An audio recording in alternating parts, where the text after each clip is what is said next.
Hola, en esta clase, injuria celular y respuesta de las células frente a la injuria del tercer año de medicina del 2021, analizaremos algunos aspectos generales sobre cuáles son los mecanismos que operan en este tema. Les habla Inés Pepper, quien hará esta presentación. La patogenia de la injuria la analizaremos tanto a nivel molecular y celular como a nivel tisular.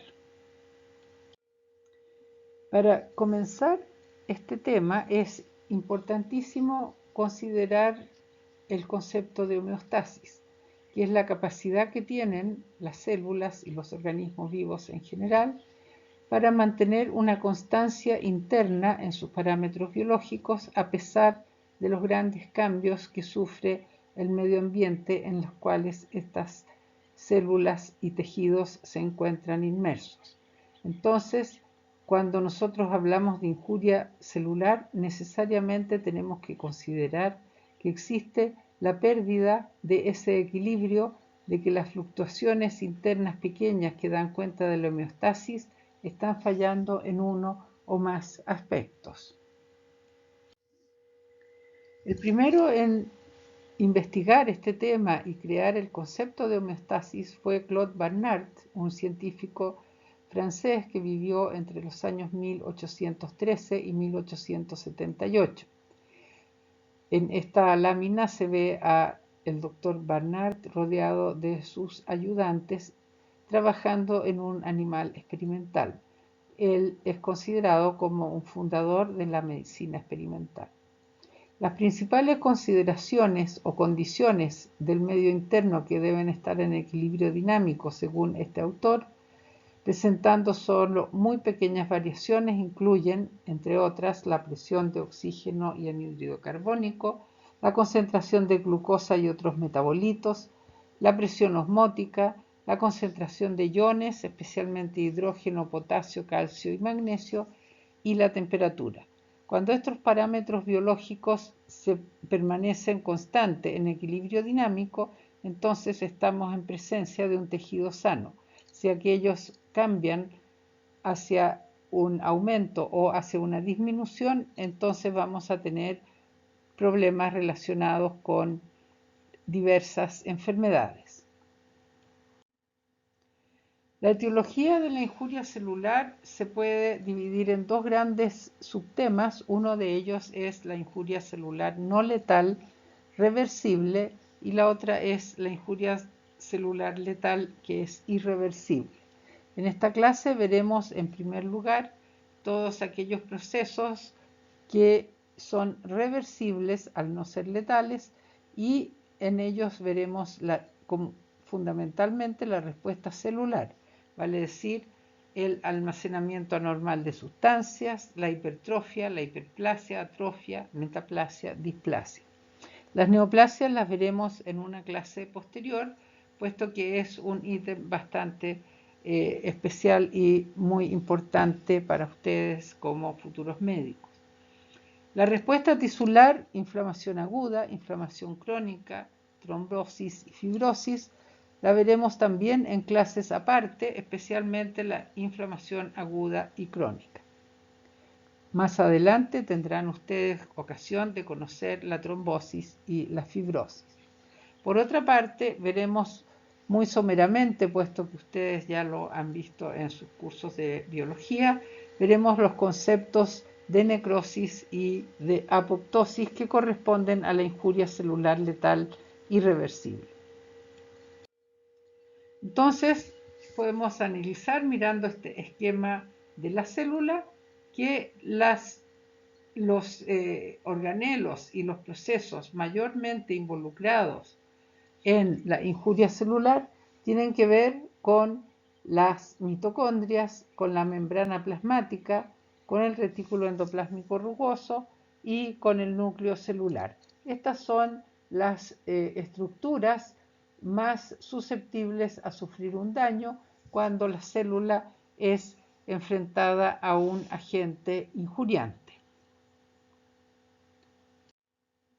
La célula es muy compleja, existen una serie de moléculas que interactúan entre sí, hay cadenas de reacciones que conducen a la regulación de la expresión génica, a la proliferación celular, a la muerte celular, a la diferenciación celular y, en fin, a todos los aspectos involucrados en el funcionamiento de las células. Hoy en día conocemos muy profundamente cuáles son estas moléculas y cómo interactúan. Hablaremos de algunas de ellas en esta clase. Entonces, para sistematizar el tema, podemos decir que un cambio en el medio ambiente puede afectar células, tejidos, órganos, sistemas o al organismo completo y va a originar una respuesta. Si esta respuesta no sobrepasa, si el estímulo que está provocando la respuesta no sobrepasa la capacidad de esta, entonces vamos a tener una respuesta fisiológica normal y armónica que no va a significar un cambio nocivo para el organismo. En cambio, si el estímulo sobrepasa la capacidad de respuesta de la célula, tejido, órgano, sistema u organismo completo, entonces vamos a tener una situación fisiopatológica anormal e inarmónica. Los componentes básicos del funcionamiento celular y el efecto de agentes injuriantes sobre él son fundamentalmente el transporte de electrolitos y otras sustancias, agua, etcétera, a través de la membrana, el metabolismo y la estructura y organización celular. Estos tres componentes del funcionamiento celular están íntimamente ligados entre sí, como se ve en la figura superior de este diapositivo. Cuando hay un agente injuriante, un estímulo injuriante que provoca daño, entonces vamos a tener que se producen problemas en cuanto a la disponibilidad de energía a través de la molécula de ATP que disminuye. Va a haber daño en las membranas, tanto en la membrana plasmática como en la mitocondrial y lisosómica. Va a haber un cambio importante en la concentración intracelular del calcio. En general aumenta la cantidad de calcio citosólico y también va a haber la generación y presencia de radicales libres. Entonces, estos son los principales aspectos involucrados en el daño celular. ¿Cuáles son los daños que son reversibles y que constituyen un mecanismo adaptativo frente a la injuria? Vamos a analizar en primer lugar la hipertrofia, que es un cambio adaptativo para trabajar mejor. Cuando las células no pueden multiplicarse, entonces crecen en tamaño. Entonces, a un mayor requerimiento en el funcionamiento de las células de diversos tejidos, se produce la hipertrofia. En estas láminas vemos aspectos de miocitos cardíacos normales y miocitos cardíacos hipertróficos que han aumentado grandemente de su tamaño porque se le está exigiendo un mayor trabajo al miocardio. La atrofia, en cambio, es lo contrario, un cambio adaptativo cuando el tejido trabaja menos, ya sea porque no es adecuadamente estimulado o porque hay menos exigencia, entre otras causas. Vemos en estas láminas histopatológicas fibras musculares esqueléticas normales y lo que ocurre cuando denervamos ese músculo esquelético y ya deja de funcionar. Entonces las células musculares pierden masa y el aparato contráctil se desorganiza. También puede ocurrir necrosis y, como se ve aquí en la parte superior del diapositivo, puede ser reemplazadas estas células musculares esqueléticas por tejido fibroso, tejido conectivo. En el miocardio ocurre y se puede apreciar muy bien la diferencia entre atrofia e hipertrofia. En el caso de la atrofia, predomina la síntesis, predomina la degradación de la síntesis proteica por sobre esta. Entonces se produce un adelgazamiento de las paredes del músculo cardíaco. En un corazón normal hay un equilibrio entre la síntesis de las proteínas y la degradación de las proteínas. Por otra parte, en la hipertrofia cardíaca, que se produce cuando hay problemas de válvula o cuando hay un estado de hipertensión permanente, entonces las paredes de los ventrículos en este caso van a aumentar grandemente y vamos a hablar de una hipertrofia, ya que hay una preponderancia de la síntesis de proteínas por sobre la degradación de estas. La hipertrofia también la podemos observar en el músculo esquelético. Un caso bien típico es el de los fisicoculturistas, como este que se presenta en esta lámina, el cual hace trabajar más los músculos que en condiciones normales al hacer pesas, al hacer distintos ejercicios. Se producen entonces hormonas alfa-adrenérgicas, angiotensina 2, endotelinas y factores de crecimiento que hacen que la fibra muscular sea grande de tamaño y también se produzcan nuevas proteínas contráctiles y se induzcan genes embrionarios que conducen a un aumento en la actividad muscular.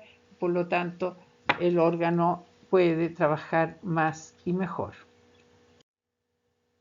Otro ejemplo donde se producen tanto la hiperplasia como la hipertrofia en forma simultánea es lo que ocurre en el útero grávido. Aquí vemos en la fotografía un útero normal y un útero grávido, y en él ocurren tantos fenómenos de hiperplasia, vale decir, hay un aumento en la cantidad de fibras musculares lisas, y también una hipertrofia. Cada una de estas nuevas fibras musculares lisas va a aumentar grandemente de tamaño, y eso da cuenta entonces del aumento del tamaño general del útero a la medida que el niño va creciendo. Entonces se ha estudiado muy exhaustivamente qué es lo que está ocurriendo con las distintas moléculas en esta ocasión, y si nosotros analizamos la primera fase, que es después de la fecundación y de la anidación del nuevo ser, se va a producir una hiperplasia por aumento en distintos factores de crecimiento y otras moléculas que se señalan acá, que conducen a una fase proliferativa donde hay un aumento importante en el número de células musculares lisas del útero. Posteriormente viene una fase sintética, una fase de síntesis, donde ocurre una hipertrofia, donde hay elaboración de matriz extracelular y donde se remodelan las fibras musculares. También se producen adhesiones focales entre las células para mantenerse de alguna manera funcionando en forma sincrónica. Posteriormente viene una fase contráctil, donde se produce un aumento de las proteínas contráctiles actina y miosina. Se produce también un aumento de la adhesión a la matriz extracelular y la fosforilación de diversos factores que dan cuenta de la preparación de las células para el parto, que es donde se va a producir, ¿no es cierto?, la contracción de las fibras para lograr que el feto, el niño nuevo, nazca. Y posteriormente va a venir una fase de involución donde va a primar la apoptosis, la degradación de la matriz extracelular, y en este caso van a aumentar factores que van a dar cuenta de estos cambios. Entonces, en este ejemplo se puede apreciar claramente cómo se produce tanto hiperplasia como hipertrofia, como aumento de proteínas específicas, en este caso proteínas contráctiles, en un órgano que está sometido a un trabajo que involucra un aumento importante de tamaño. La hiperplasia entonces es un cambio adaptativo para trabajar mejor cuando las células pueden multiplicarse. Allí entonces van a crecer en número y esto es lo que apreciamos en estas microfotografías donde se puede ver una tiroides hiperplásica comparada con una tiroides normal y una paratiroides hiperplásica comparada con una paratiroides normal. Si ustedes observan, hay mucho más células en el caso de la hiperplasia que en la normalidad. La metaplasia es otro cambio adaptativo en el que un tejido adulto es reemplazado por otro tejido adulto para que pueda proteger mejor al tejido subyacente en condiciones de daño que proviene del medio ambiente en este caso. Acá vemos en estas microfotografías un bronquio normal con un epitelio columnar ciliado a mano derecha y a mano izquierda vemos una metaplasia escamosa en el bronquio de un fumador.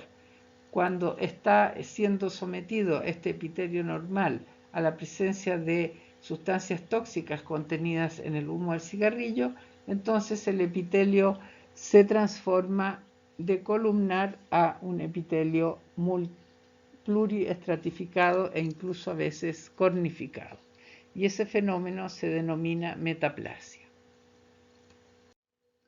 La displasia, en cambio, es un cambio adaptativo que es preneoplásico, vale decir, antecede generalmente a la aparición de neoplasias y significa simplemente un desorden en la disposición de las células en el tejido.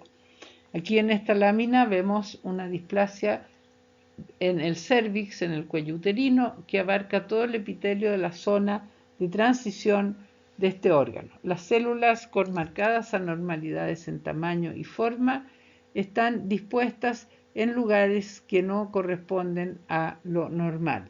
Por lo tanto, existe un desorden. Hay células que corresponden a la capa basal que se encuentran en la capa apical y viceversa. Entonces, aquí les presento un resumen de los cambios adaptativos: hipertrofia, hiperplasia, metaplasia y atrofia. Y como ustedes pueden ver, existen estos fenómenos tanto en condiciones fisiológicas como en condiciones patológicas.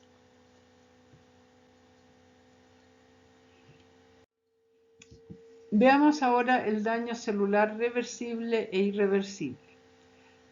Aquí vemos tres aspectos de este fenómeno. Vemos un tejido renal normal, túbulos renales normales con células epiteliales viables que ustedes pueden ver muy bien alineadas, una al lado de la otra, separadas por sus membranas y en un orden perfecto. En la figura del medio podemos ver ya una injuria isquémica reversible temprana, en la cual se observa que hay cambios en la superficie de las células en las que se forman verdaderas protuberancias, hay más eosinofilia y empieza a haber un poco de desorden en la disposición celular. En la injuria irreversible de las células epiteliales de los túbulos vemos pérdida de núcleos, fragmentación de las células y salida de líquido y de proteínas y otros elementos celulares hacia el lumen de estos túbulos renales. También se observa pignosis o condensación extrema de los núcleos. Otros efectos que pueden ocurrir en el camino hacia la necrosis, hacia la muerte celular, es la acumulación de sustancias. En esta lámina podemos observar esteatosis, vale decir, la presencia de lípidos que se ven de color transparente en las células. Estos cambios que hemos descrito, el cambio reversible puede conducir a cambio irreversible y el cambio irreversible puede conducir a necrosis, como se ve en la lámina de la izquierda. Por otra parte, cuando la muerte celular ocurre porque debe ocurrir, vale decir, corresponde que esa célula muera por alguna razón, entonces vamos a tener el fenómeno de apoptosis, que es una muerte silenciosa y que es resuelta mediante la fagocitosis de los cuerpos apoptóticos que surgen. Acá vemos una lámina donde se observa un hígado con células en apoptosis. Veamos un ejemplo muy frecuente, por lo demás, de muerte celular en un organismo vivo, cuando ocurre una hipoxia de instalación brusca y se produce un infarto. Aquí vemos en la primera lámina superior izquierda un corte con miocitos cardíacos de 12 horas después de un infarto con una necrosis coagulativa incipiente. En el recuadro B vemos a los miocitos cardíacos después de 2 días después del infarto y ya se observa la infiltración de polimorfonucleares neutrófilos, ya que la presencia de células muertas produce una inflamación y llegan estas células inflamatorias para eliminar al tejido que ha sido dañado y muerto. En la letra C vemos a los miocitos cardíacos 2 semanas después del infarto y se puede observar el inicio de la formación de una cicatriz tisular. Y finalmente en la lámina denominada con la letra D vemos los miocitos cardíacos residuales y una verdadera cicatriz fibrosa presente en el sitio donde fue el infarto. Evidentemente estos cambios se van a producir siempre y cuando el individuo que porta este corazón permanezca vivo.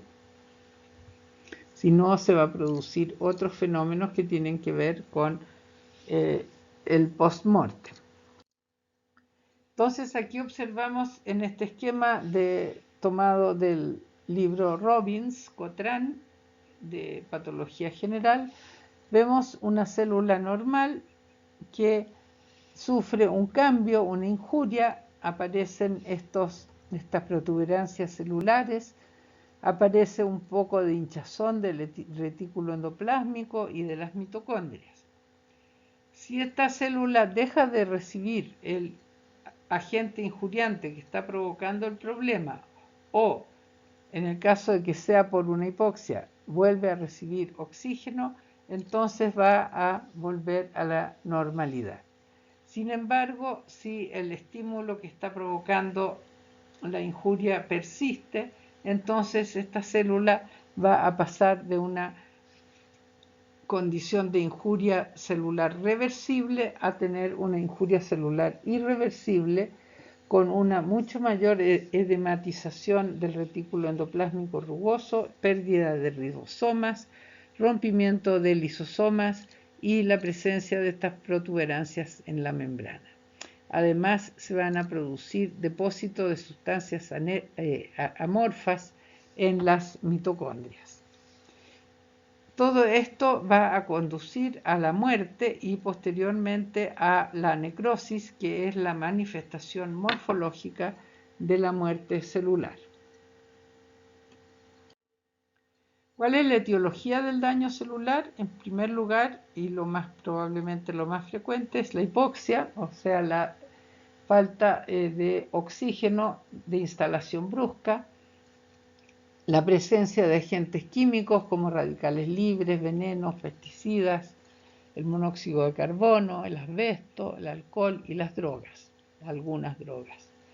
Ahora, posteriormente podemos analizar que hay agentes físicos como el exceso de frío y de calor o los traumas, agentes infecciosos, reacciones inmunológicas, alteraciones genéticas y el desbalance nutricional son todos temas que pueden conducir a un daño celular, ya sea reversible o irreversible.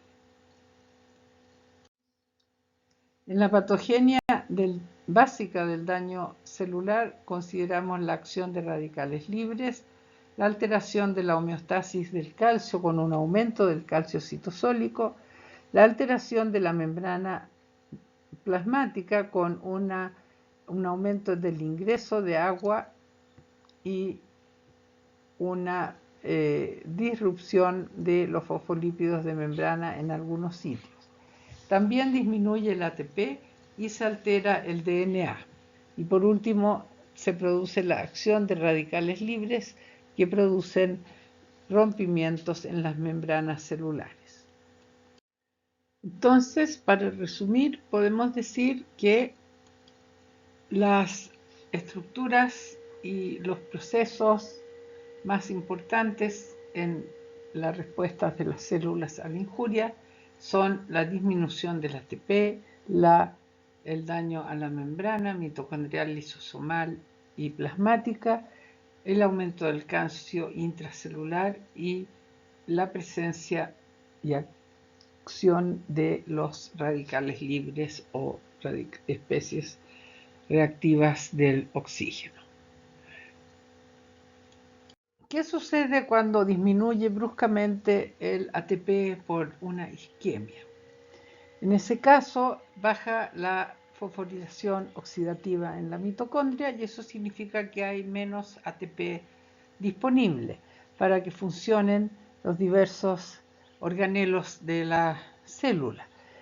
Entre otros, se disminuye la actividad de la bomba de sodio y potasio, aumenta entonces la afluencia de calcio, agua y sodio y aumenta también la salida de potasio. Esto hace que se produzca una hinchazón o un edema en el retículo endoplásmico, lo que lleva también a una pérdida de las microvellosidades y la formación de protuberancias celulares.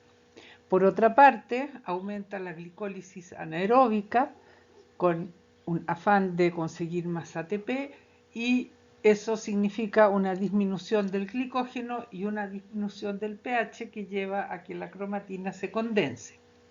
Por otra parte, también se produce una salida de los ribosomas desde el retículo endoplásmico, lo que lleva a una disminución de la síntesis proteica y al haber menos proteínas, apoproteínas que liberen a la célula de los lípidos, estos se van a depositar en ella y van a producir un gran daño. Un ejemplo lo vemos en estas microfotografías tomadas en el microscopio electrónico, donde en el recuadro A se observa un túbulo renal proximal normal con sus microvellosidades, sus mitocondrias, núcleos. En el recuadro B se observa los cambios isquémicos reversibles con pérdida de estas microvellosidades y formación de estas protrusiones celulares, y en la figura C ya se ve la lesión irreversible con las mitocondrias hinchadas, han perdido las crestas mitocondriales, el núcleo condensado y la célula muy maltratada.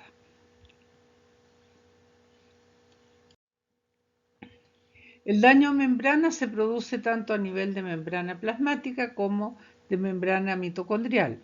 En estas microfotografías tomadas en el microscopio electrónico se observan mitocondrias en una célula afectada por hipoxia y reoxigenación posterior, o sea, por daño con radicales libres. En este caso, entonces, aumenta el calcio citosólico, hay estrés oxidativo, hay degradación de fosfolípidos y todo esto daña a la membrana, produciendo inicialmente MPT, que es un fenómeno que se denomina transición a la permeabilidad mitocondrial y que consiste en liberar citocromo C que estimula la apoptosis. Acá vemos una figura donde se aprecia claramente cómo se desprenden los ribosomas desde el retículo endoplásmico rugoso. En este caso se trata de una intoxicación y daño por tetracloruro de carbono que forma tricloruro de carbono, que es un radical libre que ataca a membranas. Por otra parte, hay un esquema en el cual se puede observar cuáles son las principales alteraciones reversibles e irreversibles que ocurren en la célula y que resumen de alguna manera todo lo que hemos dicho en los diapositivos anteriores. ¿Cómo participan los lisosomas en el proceso de daño celular? Los lisosomas tienen un rol fundamental en la heterofagia, vale decir, en la digestión de partículas, especialmente microorganismos que han sido fagocitados por las células. Sin embargo, cuando hay daño celular por otras causas, puede haber fenómenos de autofagia que consisten en que los lisosomas incorporan y degradan a estructuras propias de la célula que han sido dañados. Y acá vemos en estas dos microfotografías electrónicas, en la primera vemos un lisosoma que está atachado a una mitocondria y vertiendo sus enzimas en ella, y en otra un lisosoma que contiene una mitocondria completa y la está digiriendo. Entonces los lisosomas son en parte responsables de la autodigestión de la célula. Los mecanismos del daño a las membranas que hemos descrito se deben fundamentalmente a tres fenómenos. Uno, a la acción de fosfolipasas, a la acción de proteasas y a la pérdida de fosfolípidos porque hay menos síntesis de estos elementos. Entonces se produce pérdida de fosfolípidos, se producen productos de la degradación de los lípidos y se produce daño en el citoesqueleto, por lo cual la célula pierde la forma y pierde la permeabilidad selectiva. En la alteración de la homeostasis del calcio que ya hemos nombrado, lo que se produce es un ingreso masivo de calcio desde el extracelular y también un desprendimiento del calcio que está secuestrado en el retículo endoplásmico rugoso y en las mitocondrias hacia el citosol, lo que significa que aumenta grandemente el calcio citosólico. Esto conduce a una activación de la ATPasa que rompe el poco ATP que hay, activación de la fosfolipasa que hace que haya disminución de los fosfolípidos que forman parte de la membrana. Hay también activación de proteasas que rompen membranas y citoesqueleto, y también hay activación de endonucleasas que nos llevan a daño de la cromatina nuclear. Entonces el calcio es un elemento fundamental en los mecanismos de daño a la célula en diversos tipos de injuria celular. Llegamos finalmente a la muerte, vemos cómo la célula puede morir por apoptosis o por necrosis.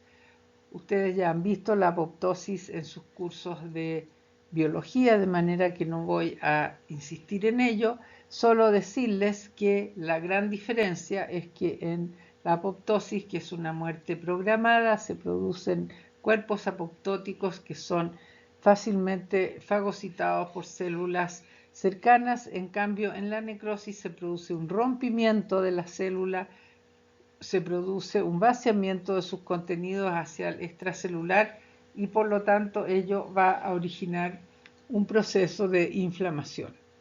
Entonces, siempre que tengamos muerte celular acompañada de inflamación, vamos a estar en presencia de necrosis.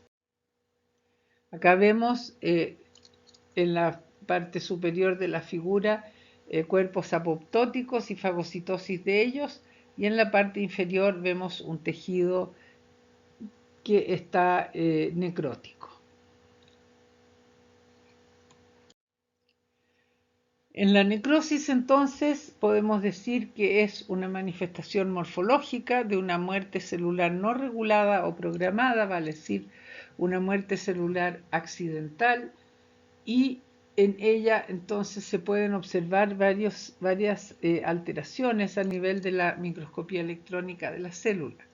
En este dibujo se pueden apreciar cómo hay un aumento del volumen celular, cómo se producen evaginaciones en las membranas, cómo se condensa la cromatina, se altera el citoesqueleto, hay un número de polisomas disminuido, las mitocondrias están condensadas y presentan densidades mitocondriales en su interior y el retículo endoplásmico está muy dilatado con un desprendimiento de los ribosomas.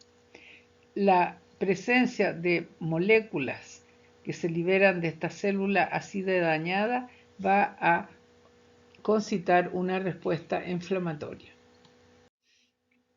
Entonces, en el camino hacia la muerte podemos decir que hay una lesión, posteriormente hay un punto de no retorno en el cual se pasa desde la reversibilidad hacia la irreversibilidad, posteriormente viene la muerte celular, y cuando esa muerte celular se manifiesta en el microscopio óptico hablamos de necrosis, y la necrosis trae como consecuencia una inflamación destinada a eliminar los restos celulares que quedan en el tejido. Entonces eso en el tiempo se ve en las curvas que se muestran en esta figura, donde hay una separación, que es el punto de no retorno, entre la injuria celular reversible y la injuria celular irreversible, con la muerte celular, los cambios ultraestructurales, los cambios en el microscopio óptico, y ahí recién hablamos de necrosis, y los cambios morfológicos gruesos que se observan en un tejido, por ejemplo, en una autopsia o biopsia.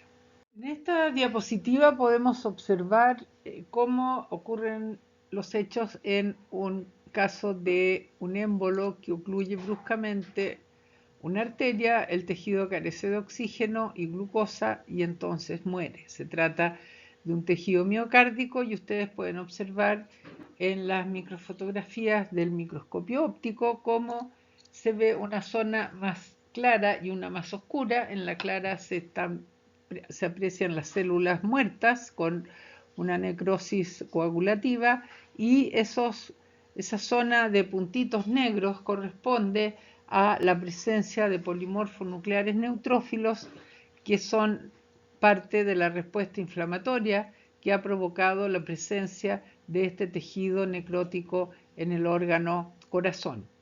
Y en la última muestra se puede observar con mayor aumento la cantidad enorme de polimorfonucleares neutrófilos que va a dar cuenta de estas células muertas, las va a fagocitar.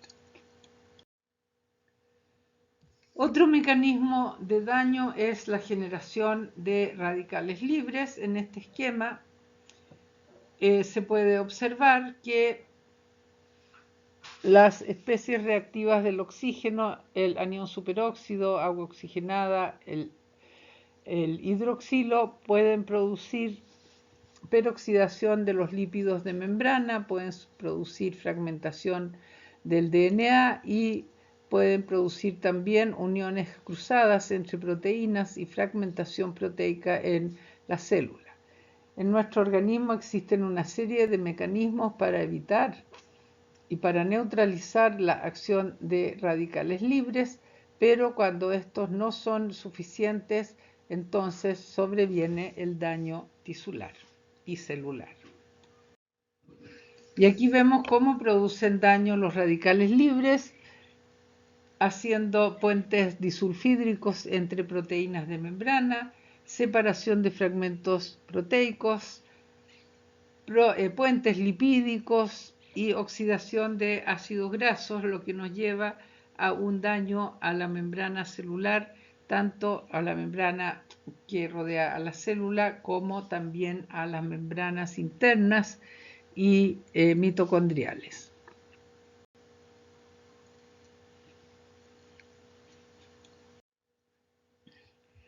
Ahora bien, cuando existen radicales libres puede haber dos caminos hacia el daño. Uno de ellos es, se puede observar cuando analizamos la actividad del tetracloruro de carbono, que es un tóxico que produce gran daño hepático. El tetracloruro de carbono origina tricloruro de carbono, que es un radical libre que hace una peroxidación de lípidos en la célula. Esta peroxidación puede dañar principalmente al retículo endoplásmico rugoso o bien a la membrana plasmática. Si el daño fundamental es en el retículo endoplásmico, entonces se van a desprender los ribosomas, va a disminuir la síntesis de apoproteínas y se va a producir un hígado graso. Por otra parte, si el daño es fundamentalmente a la membrana plasmática, entonces va a ingresar sodio, va a ingresar agua y calcio, se va a producir edema celular, ingreso masivo de calcio posteriormente y que conduce finalmente a todas las activaciones enzimáticas que llevan a la muerte celular. Y finalmente existen varios mecanismos que involucran una acumulación de sustancias en los tejidos que pueden llevar a daño tisular. Entre ellos tenemos que puede haber un metabolismo anormal de algunas sustancias, especialmente lípidos, y que conducen al hígado graso o esteatosis. Puede haber problemas en el plegamiento de las proteínas, como se puede observar en el mieloma múltiple. Puede haber, por razones genéticas, en algunas enfermedades genéticas, puede haber la falla de una enzima que hace que se acumulen ciertas sustancias, por ejemplo, lo que ocurre en la enfermedad de almacenamiento lisosomal, y finalmente puede existir el ingreso de sustancias no digeribles hacia la célula que lleva a la acumulación de ellas en el interior. Entonces es lo que se observa en la antracosis, que es un fenómeno que ocurre en los fumadores y en los que viven en ciudades, según la cual se acumulan partículas de carbón en las células, en los macrófagos pulmonares. Y con esto terminamos esta clase. Espero que les haya gustado.